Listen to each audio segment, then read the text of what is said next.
radiocaput.com. Estás conectado.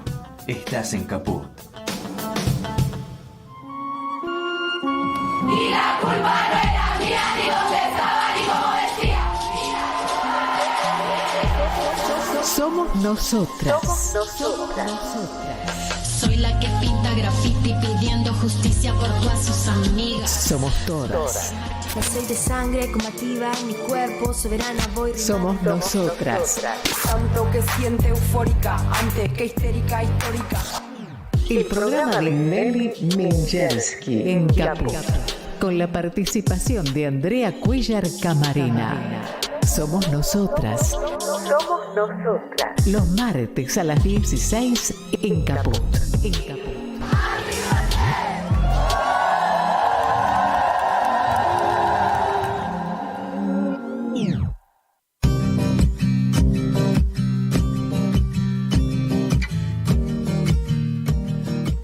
Buenas tardes a todas, todos, ¿cómo están? Somos Nosotras.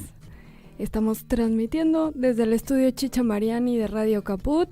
Y hoy, nuestra conductora de este programa, Somos Nosotras, Nelly Minchersky, está fuera por cuestiones laborales, está en un congreso, trabajando, pensando, intercambiando ideas con abogadas y con abogados de todo el país. Así que hoy, no vamos a tener el gusto de escucharla a Nelly, que nos esclarece, que nos impulsa, que nos alegra con esa energía vital que la caracteriza.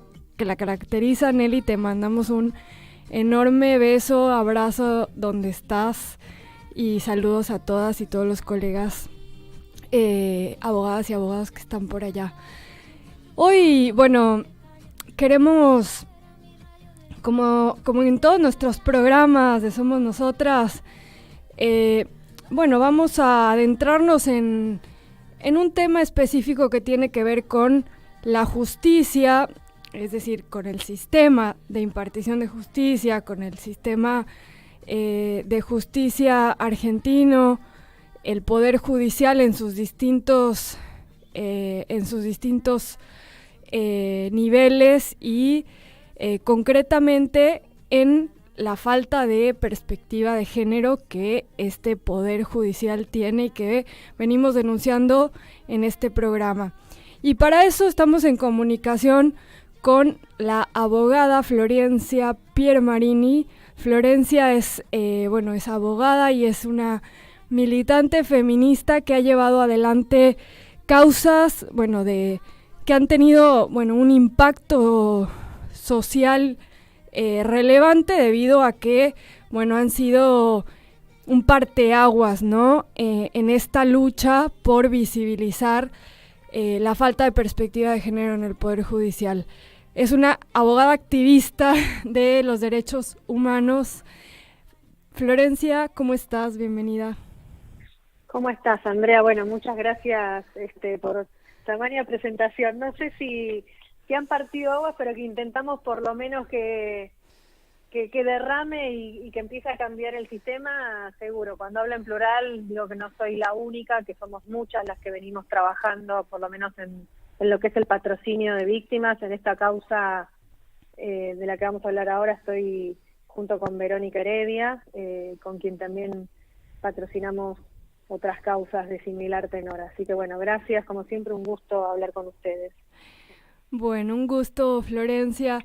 Y hoy concretamente queríamos hablar sobre esta causa a la que vos hacías referencia, en la cual, se absolvió a Pablo Gisoni en el Tribunal Oral Criminal número 3 de Lomas de Zamora, integrado por los doctores Marcelo Hugo de la Turre, Luis Miguel Gavián y Mauricio Salvador Blanco. Florencia, contanos, ¿en qué consiste esta causa? ¿Qué es lo que está en disputa en esta litis?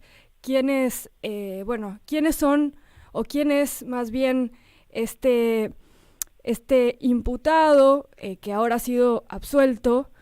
¿Y por qué ¿por qué se ha presentado por parte de organizaciones feministas un acto de repudio? Bueno, en el día de ayer, como bien vos decís, hubo un acto de repudio a esta sentencia que dictó el Tribunal Criminal número 3 de Lomas de Zamora el 12 de septiembre de 2023, luego de 10 jornadas de debate durante el mes de agosto, donde lo que Pablo Gisoni, que es un empresario importante, es un médico muy importante de una familia prestigiosa del conurbano de la provincia de Buenos Aires, un empresario de la medicina además, fue llevado a juicio oral por el abuso sexual de sus hijos.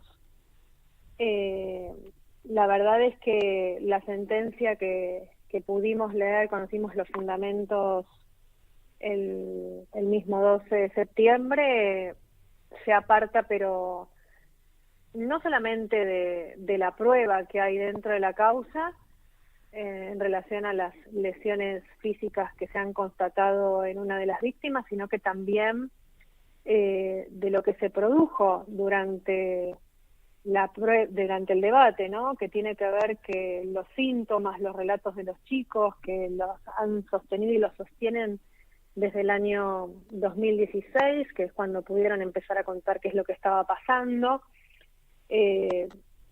La verdad es que nos deja a todas como pensando en qué tipo de sistema judicial tenemos, que lejos de creer a las víctimas y de escucharlas como corresponde, no porque nos parezca que escuchar de alguna manera, sino porque hay derecho positivo vigente, que son los tratados internacionales de derechos humanos, como la Convención de los Derechos del Niño, porque acá estamos hablando de dos chicos que cuando les pasó esto, uno ya es mayor de edad, pero era menor de edad, y el otro hoy tiene 14 años. El adulto, el que es adulto, se sentó frente a los jueces y contó lo que el progenitor les hacía, e incluso el propio progenitor, en el caso de este, reconoció qué es lo que había pasado y qué pasa con estas sentencias, ¿no? Nosotras creemos que es sin perjuicio de los recursos que vamos a interponer en casación. De hecho ya se hizo la reserva porque vamos a seguir en todas las instancias internas y en las internacionales que correspondan.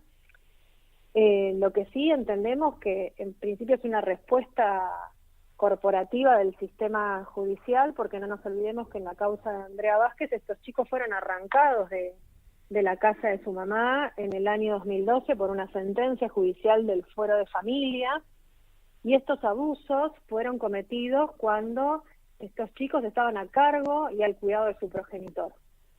Entonces lo primero que se vislumbra es una respuesta corporativa del sistema judicial, y lo segundo que se percibe a través del texto de la sentencia es un mensaje disciplinante para todas aquellas víctimas que decidan denunciar, ¿no? Porque ¿qué pasa si hay lesiones, hay relato y el sistema no te cree, argumentando un estándar que no alcanza el estándar probatorio que se requiere en estos hechos? A ver, lo cierto es que la sentencia tampoco dice cuáles serían aquellos estándares probatorios. Entonces estamos frente a una arbitrariedad que nuevamente pone a las víctimas en el banquillo de los acusados, que las revictimiza, que no les cree y que no las escucha.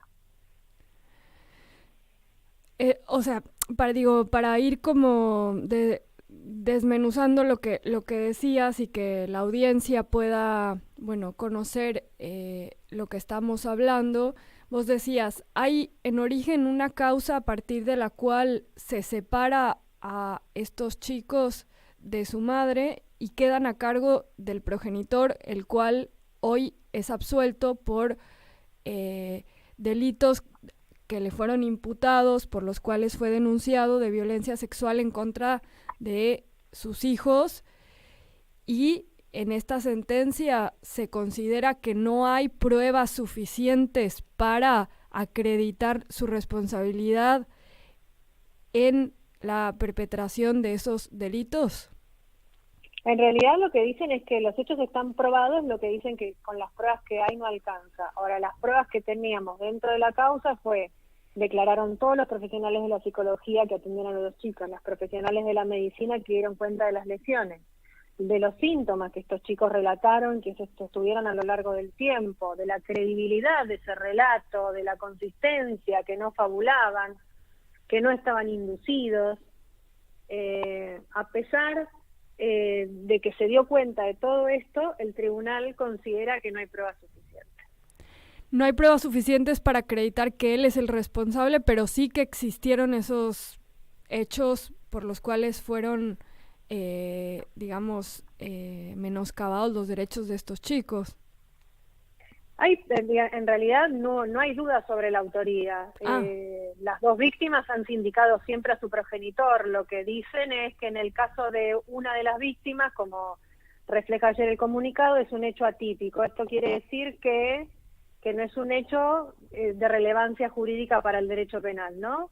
El hecho de bañarse con un niño hasta los 13 años y tocarle sus partes íntimas, sus genitales, no sería para el tribunal una conducta típica, es una conducta de cuidado. Claro. Y en el caso, es terrible, lo digo, creo que hay que, cuando dimensionamos lo que implica un mensaje de estas características para el resto del entorno, ¿no? Y de la sociedad en su conjunto. Pensemos que en el otro caso estamos hablando de una situación de abuso sexual con acceso carnal, estamos hablando de incesto. En el chico menor. En el chico menor, que siempre indicó quién, cómo, cuándo y dónde, desde los 7 años, hoy tiene 14, y hay lesiones en su cuerpo. Y en el caso del otro chico hay una expresión de un no deseo, de una voluntad que digamos, de haber sido violentado, ¿no? Uh-huh. Exacto. Digo, más allá de que cualquier contacto de un adulto con un menor es un abuso sexual, digo, además hay una expresión del chico de decir que él se sentía agredido con ese accionar, ¿no? O sea, exactamente. Existe esa voluntad expresada en los tribunales y esa voluntad no es escuchada, como vos decías. Exactamente. Y en el caso del otro, bueno, además del relato sostenido a lo largo del tiempo, con las variaciones típicas que puede tener el paso del tiempo en esta clase de delitos, se ha mantenido en lo esencial invariable, de cómo fue, de cuándo fue, de dónde fue, quién fue. Sin embargo, esto ha sido completamente soslayado por el tribunal, ya te digo, diciendo que no había prueba suficiente. Hablando de una posible constipación para desdibujar las lesiones que la víctima relata como producto del abuso sexual con acceso carnal. Y en este momento, ¿cuál es la situación de los chicos? ¿En dónde están los chicos? ¿Con quién están? ¿Quién está resguardando su seguridad, su integridad física, su vida? Ellos están con su mamá desde el año 2016. Hoy el mayor tiene 21 años y el más chiquito tiene 14 y permanecen al cuidado de su mamá. Y ayer, bueno, el más grande participó del acto de repudio y contó en primera persona cuál fue su sensación después de haber declarado frente a los jueces que lo único que había pedido es que le creyeran a él y a su hermano, y que la respuesta que tuvo de este sistema patriarcal, misógino, fue esta, no creerle. Pero acá hay algo que subyace más, ¿no?, en relación a la voz de las víctimas, que es esta cuestión de que una madre puede co-construir, inocular, inducir a que un niño relate algo que no le sucedió. Y acá es donde se hace en mano de del inexistente síndrome de alienación parental o de cualquier otra forma que lo nombren, porque ahora tenemos el síndrome de falsas memorias, todos pseudas construcciones científicas para justamente socavar la voz de las víctimas, ¿no? ¿Podrías comentarle a la audiencia, Florencia, qué es el síndrome de alienación parental, el falso síndrome de alienación parental, por favor? Porque sé que lo hemos comentado en emisiones anteriores con vos, pero quizá hay algunas personas que no han escuchado, ¿no? Y que no saben qué es este falso síndrome. Sí, esto es un falso síndrome creado por un psicólogo de apellido Gardner y que sobre el cual se echa mano. Es una construcción, una pseudoconstrucción científica, porque está rechazado por organismos internacionales, regionales y locales, y con lo que se pretende sostener que las falsas denuncias, ¿no? Esto es que las mujeres madres inducen a sus hijos a mentir sobre los abusos sexuales que padecieron con el solo objetivo de perjudicar al progenitor varón, sin que esta afirmación tenga ningún asidero científico ni probatorio. Básicamente consideran que los chicos son tablas rasas a los que las madres les pueden llenar la cabeza y hacer decir cosas que no sucedieron y que no vivieron.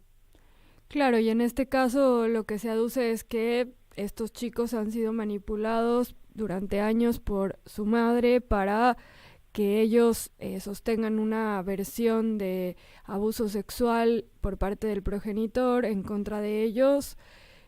No sabemos con qué objetivo. Exactamente. Bueno. Entonces ustedes van a apelar, a recurrir esta sentencia con las distintas herramientas legales que hay. Sí, hemos presentado ya, esto es en el ámbito de la provincia de Buenos Aires. Bien. Lo que tenemos es el recurso de casación, ya hemos hecho la reserva la semana pasada, tanto nosotras como la abogada de otro de los chicos, la doctora Edith Puente, también ha presentado la reserva de casación, así que nos queda en primera instancia ese recurso y sin perjuicio de eso vamos a ir a las instancias internacionales que correspondan, porque más allá de la cuestión de la absolución, que no es menor claramente, también la sentencia conculca tratados internacionales como ser el de la Convención de los Derechos del Niño en relación a cómo se ha hecho la escucha y la valoración de la prueba, ¿no? de las víctimas.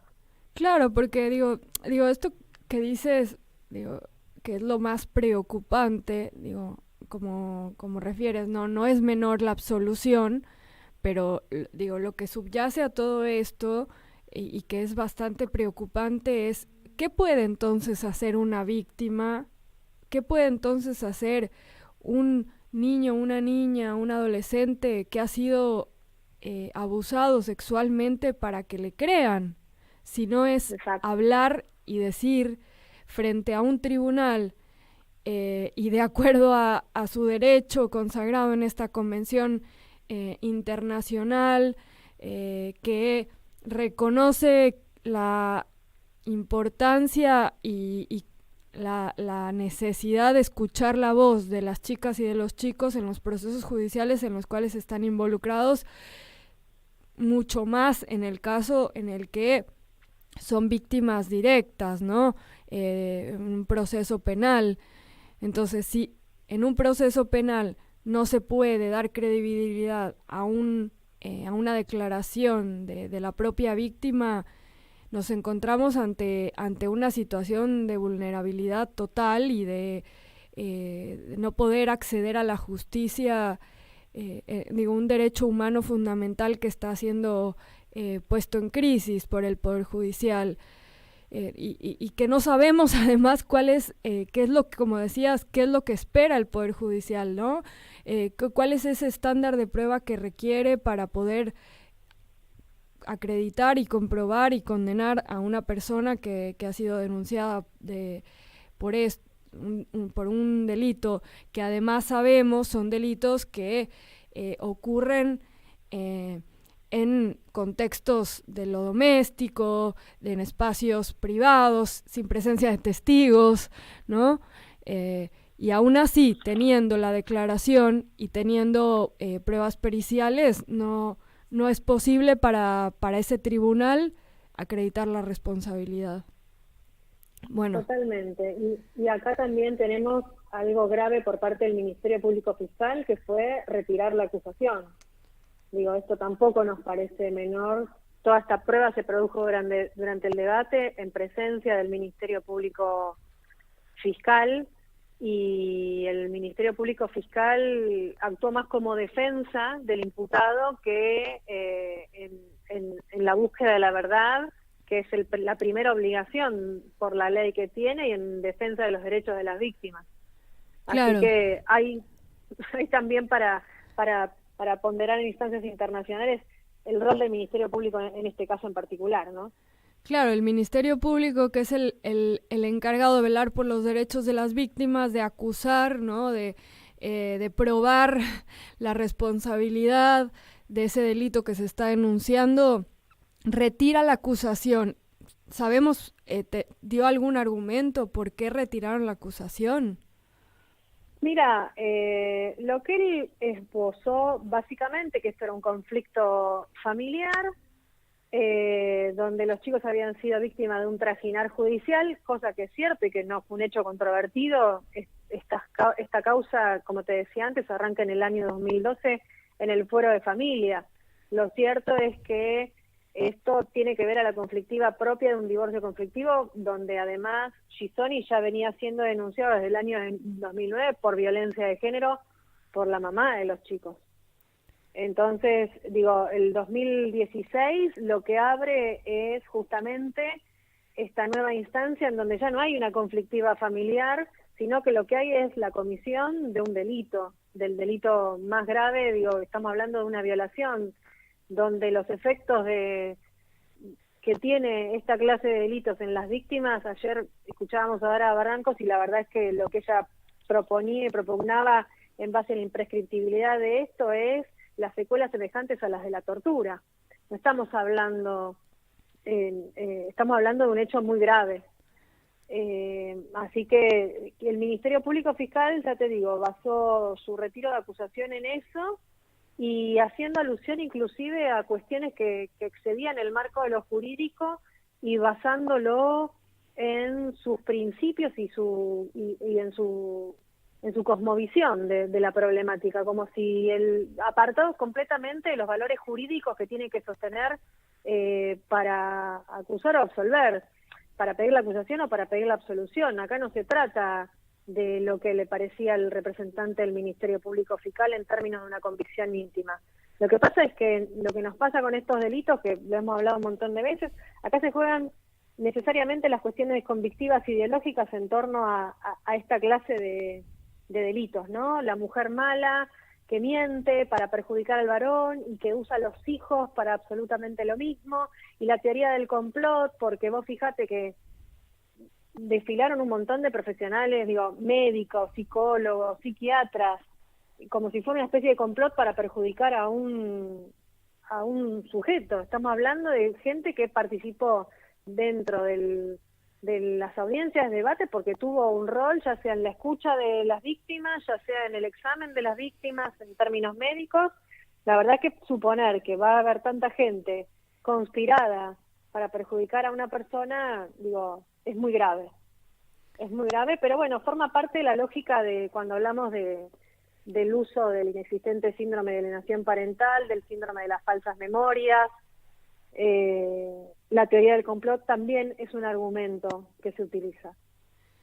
Sí, también, como decías, del poder, digamos, político-social que tiene esta persona, ¿no? Digo, un médico que tiene un reconocimiento social, un peso en el espacio geográfico donde se están llevando el proceso judicial, un empresario de la medicina, ¿no? Que debe tener sus redes, ¿no? Sociales, sí, bueno, políticas. El día del alegato el día del alegato de la defensa, digo, ahora que mencionas esto, me recordás que el día el día que se fijó para el alegato de la defensa estaba presente una diputada del partido que ha sacado más votos en las últimas elecciones.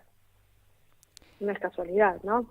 Claro. Viene con un cambio de época y con una ideología que abona ir en retroceso de las conquistas de los derechos, sobre todo de las mujeres y las infancias, apoyado por esta clase de ideologías políticas, o partidarias por lo menos. Claro, porque digo, esto último me parece importante visibilizarlo en este contexto, en esta coyuntura electoral, ¿no? Que no es ingenuo que ocurra de esa manera, ¿no? Que algo que hemos denunciado y que venimos denunciando desde el movimiento feminista es esta falta de independencia en este sentido del Poder Judicial, o este rol activo del Poder Judicial de tener de actuar de una manera que va en contra de los derechos humanos fundamentales, ¿sí? Y no en concordancia con los tratados internacionales de derechos humanos que han sido suscritos y ratificados por Argentina y que tienen ya más de casi 20 años, ¿no?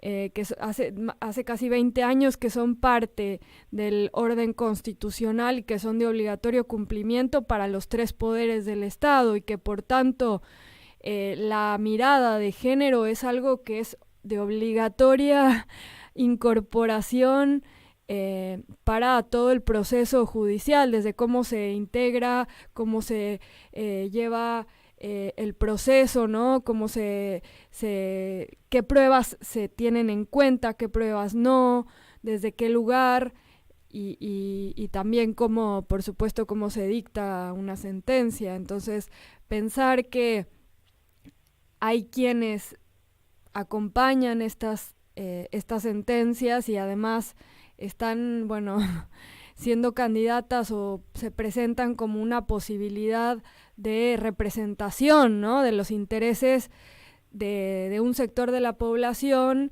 y nos genera por lo menos un poco de temor, ¿no? De qué va a pasar con esos derechos que han sido conquistados. Absolutamente. Descontextualizarla sería no leer en qué momento llega esta sentencia. Por eso el acto de repudio de ayer fue muy importante. Sí. Porque estaban todas las madres protectoras acompañando a esta madre que es Andrea, y a sus hijos, poniendo el cuerpo como hace el movimiento de mujeres siempre, ¿no?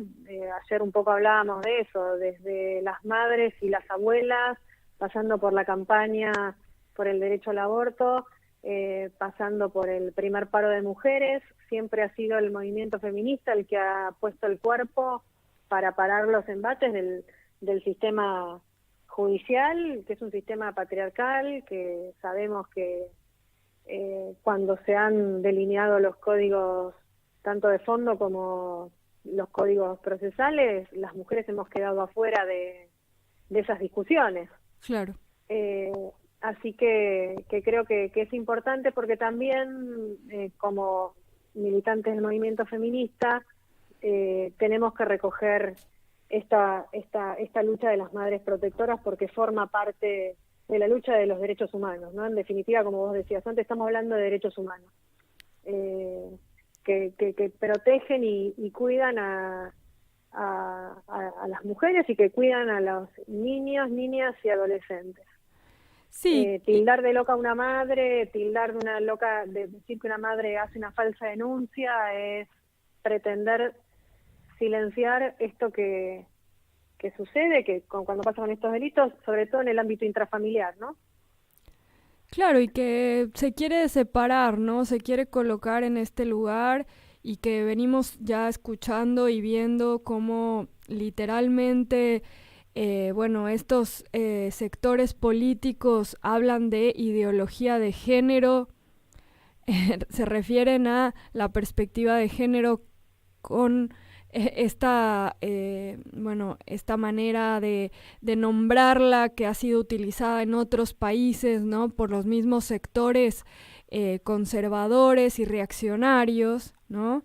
Que es referirse a la perspectiva de género con diciendo que es una ideología, es decir, como no reconociendo que ha sido el resultado de procesos históricos, de estudios de ciencia, ¿no? De estudios científicos que han logrado visibilizar las relaciones de poder que hay en la sociedad, las desigualdades estructurales entre los sexos, entre los géneros, y que precisamente han históricamente dado un poder, una dominación, ¿no? a los varones blancos, propietarios, alfabetizados, sin discapacidades, y que, quienes históricamente, como decías, no pudimos participar de eso, de la creación de esas leyes, hemos dado toda una lucha para que nuestras miradas estén presentes en las normas, pero también en la manera de hacer, en las prácticas del derecho, ¿no? En la manera de hacer, de resolver estos conflictos tanto en el ámbito civil como en el ámbito penal. Bueno, Florencia, pues desde Radio Caput y Somos Nosotras acompañamos esta lucha de las madres protectoras, esta lucha de Andrea Vázquez, esta lucha tuya y de todas las abogadas que están ahí poniéndole el cuerpo, la cabeza y el corazón al litigio, que es el que puede ir transformando este sistema de justicia patriarcal. Muchas gracias por estar y por acompañar siempre y por ser un espacio para reflexionar sobre esta difícil y noble tarea que llevamos muchas adelante.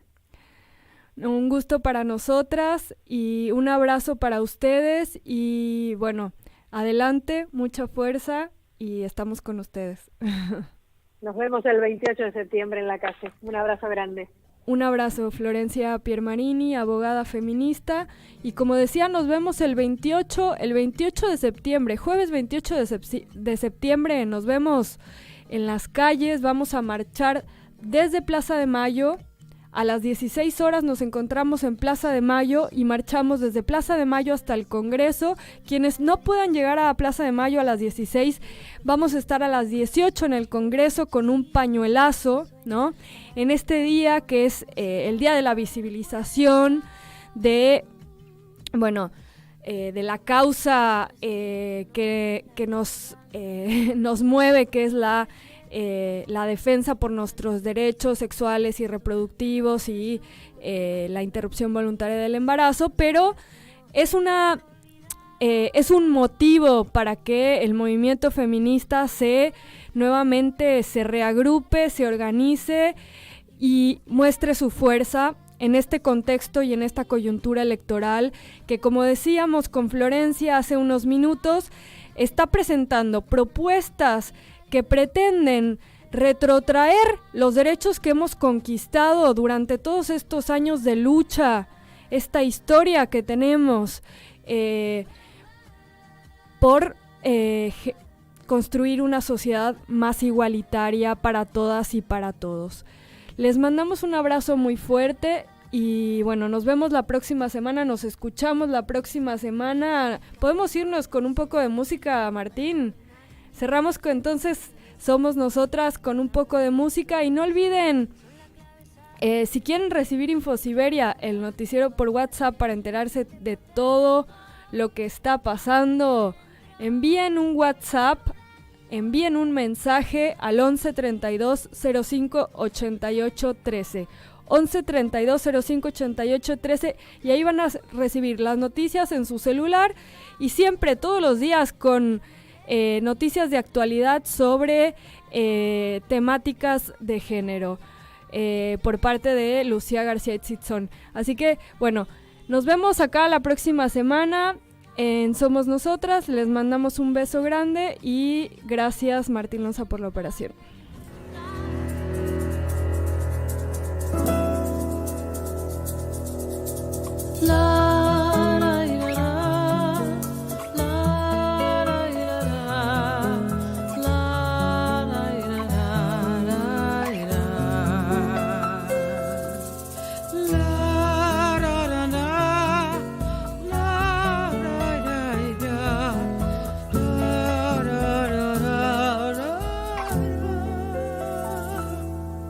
Para olvidarme de ti voy a cultivar la tierra, en ella espero encontrar remedio para mi pena.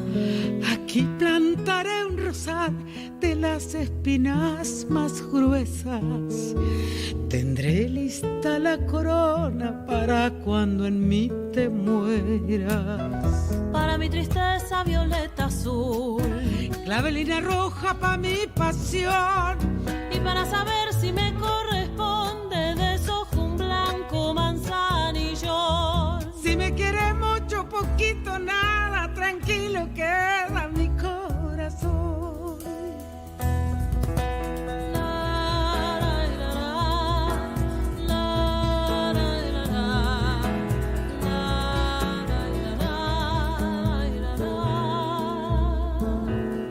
Creciendo irán poco a poco los alegres pensamientos.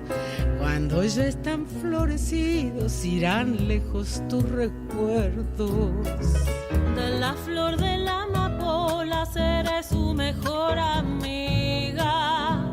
La pondré bajo la almohada para dormirme tranquila. Para mi tristeza violeta azul, clavelina roja pa' mi pasión, y para saber si me corresponde deshojo un blanco manzano.